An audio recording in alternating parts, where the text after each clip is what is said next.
ভাই তুমি চলো। কি হয়েছে? বন্টুর খুব পেটে ব্যথা করছে, তুমি তাড়াতাড়ি চলো চলো। হ্যাঁ চলো।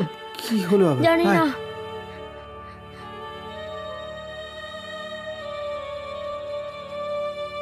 কি হলো?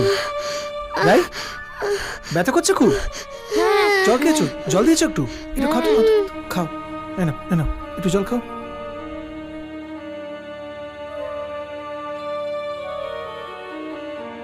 অল্প করে। এক্ষুনি ঠিক হয়ে যাবে। লাগছে বোনো? এক্ষুনি ঠিক হয়ে যাবে, কিচ্ছু হবে না।